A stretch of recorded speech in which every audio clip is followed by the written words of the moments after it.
boys and girls. I'm so glad you have joined me tonight for Pajama Prayers.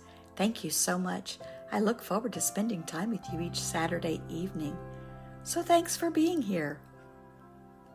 We're going to begin our show tonight with a game of hidden pictures. But it's not the same kind of hidden pictures that we have been playing in the past. So pay close attention to the instructions on how to play this. Are you ready? I'm so excited. I know you're going to love it. Would you like to have a starring role in a racer puzzle? You can! The puzzle picture is too wide to fit on the screen, so it will move slowly from one side to the other. That way you'll be able to see the whole picture and find all of the hidden objects. The curtain has lifted and the show has begun. The first act is a magic show. The animal audience is amazed at the tricks. The magician made a rabbit appear and hid stars throughout the theater area. See if you can find the hidden stars and count out loud as you find each one. There are 25 hidden stars. In this round, you'll have 25 seconds to see the whole picture. Find the hidden stars. Are you ready to start? Let's go!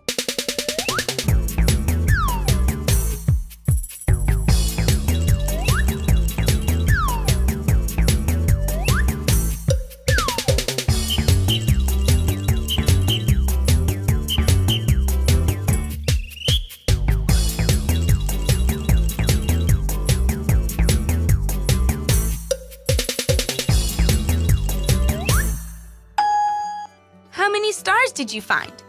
If you found 10, take a bow. Okay, let's try it again.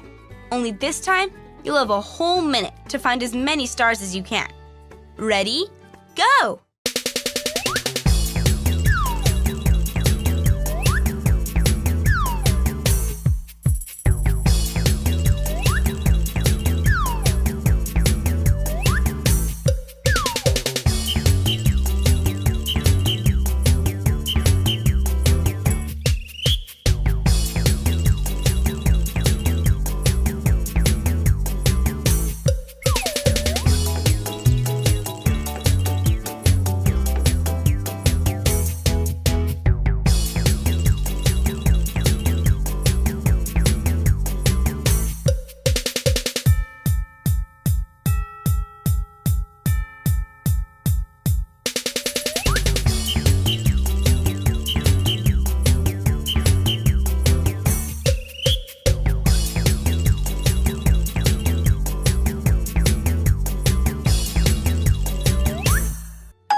How'd you do that time? I bet you found a few more. If you found 15, you were a rising star. And if you found 20 or more, you were simply magical. Okay, let's go through the whole picture and see where all 25 of the stars are hidden.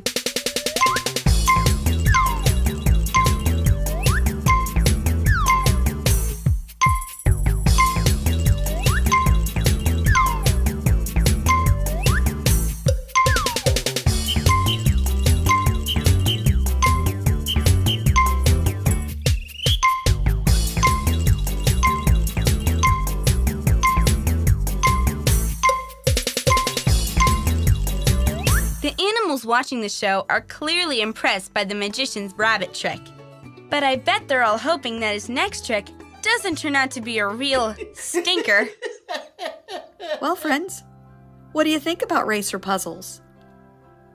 Was it easier for you to find the objects? Or do you like the hidden picture puzzles better? Either way, I do hope you enjoyed playing. We're going to move on to our story.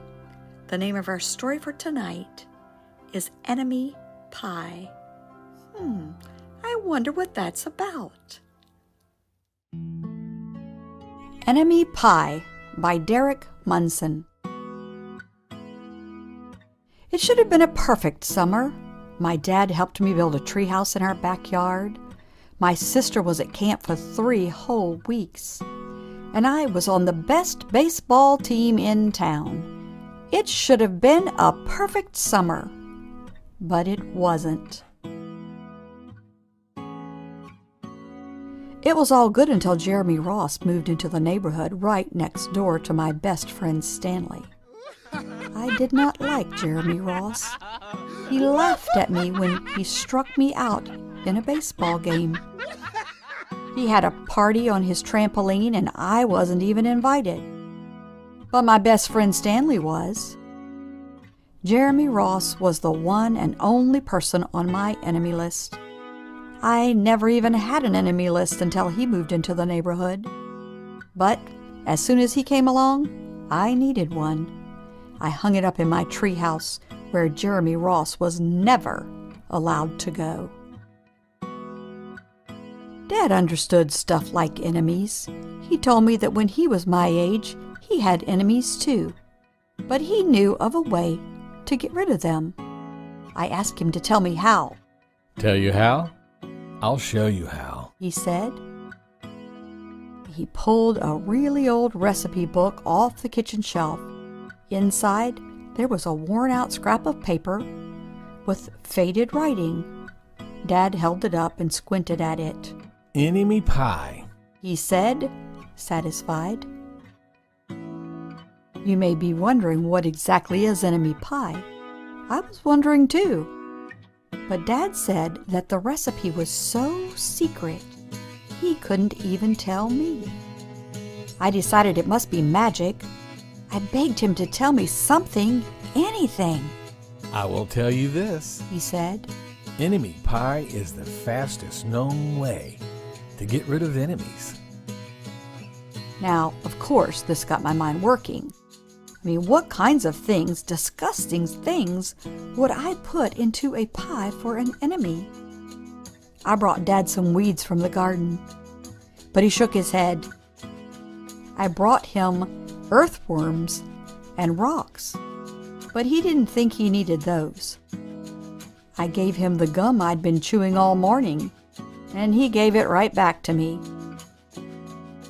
I went out to play alone. I shot baskets until the ball got stuck up on the roof. I threw a boomerang that never came back to me.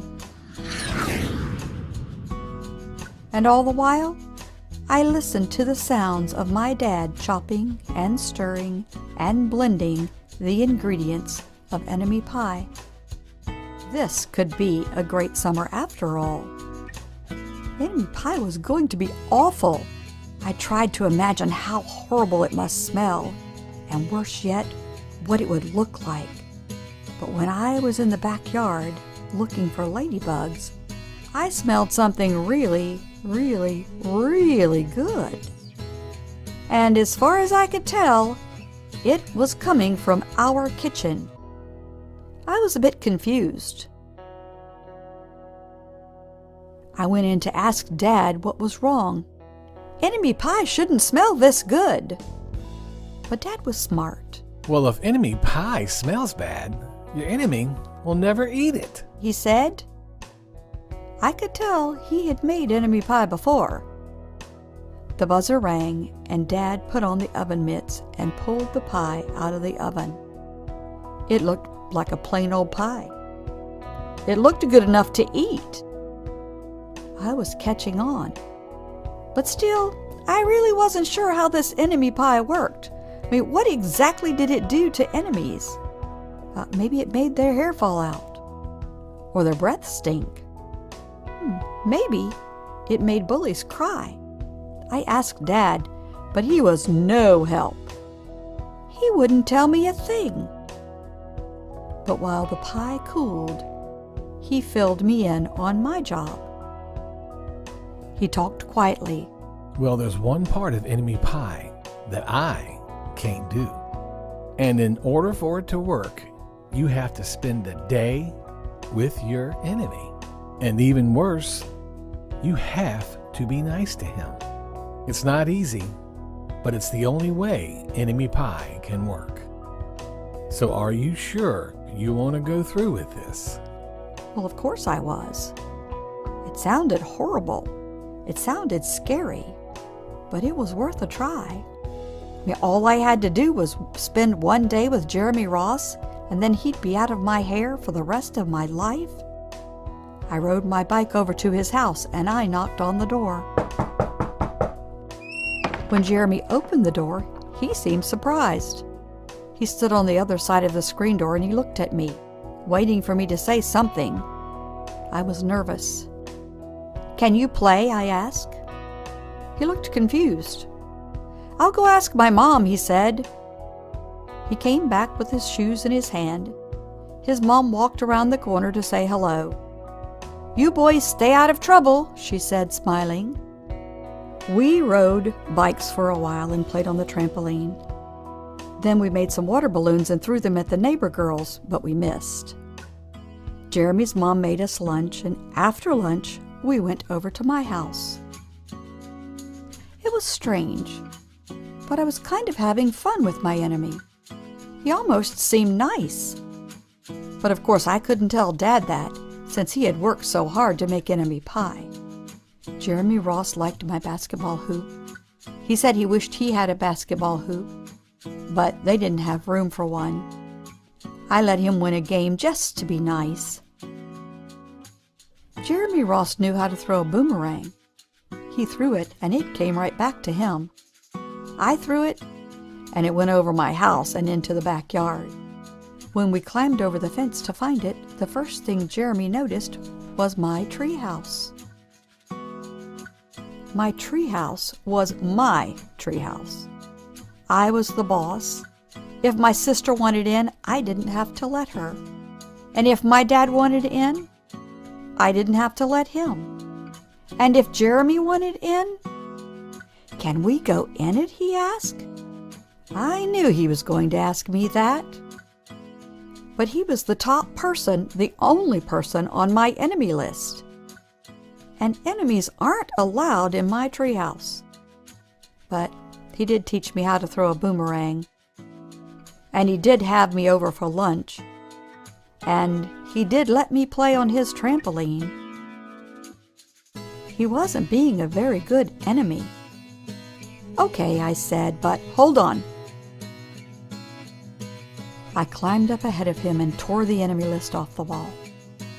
I had a checkerboard and some cards in the treehouse, and we played games until my dad came out to call us down for dinner.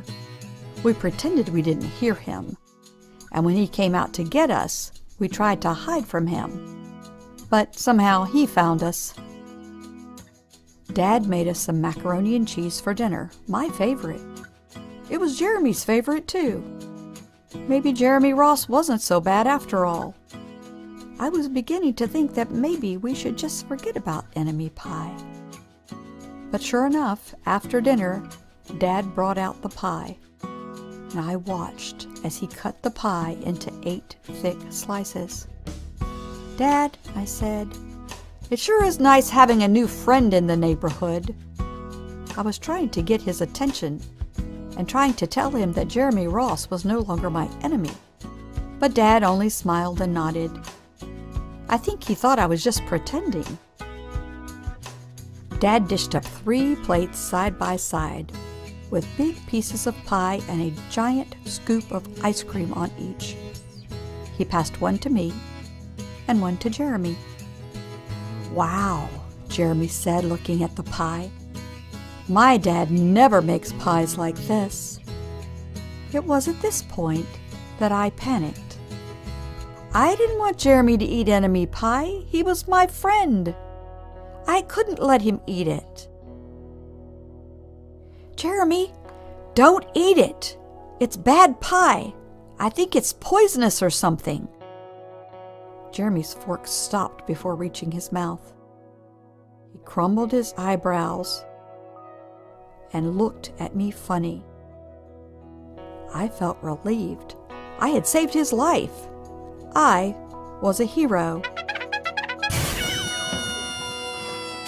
"If it was so bad," Jeremy asked, "then why has your dad already eaten half of it?" I turned to look at my dad, and sure enough, he was eating enemy pie. Good stuff. He mumbled through a mouthful, and that was all he said. I sat there watching them eat enemy pie for a few seconds. Dad was laughing, and Jeremy was happily eating, and neither of them was losing any hair. It seemed safe enough. So I took a tiny taste. Enemy pie was delicious. After dessert, Jeremy rode his bike home, but not before inviting me over to play on his trampoline in the morning. He said he'd teach me how to flip. And as for enemy pie, I still don't know how to make it.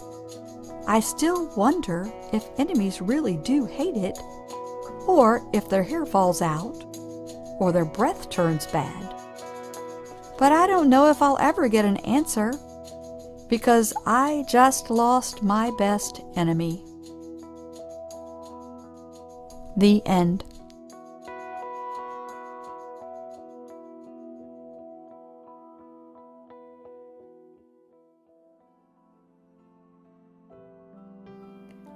Enemy pie, what a great idea!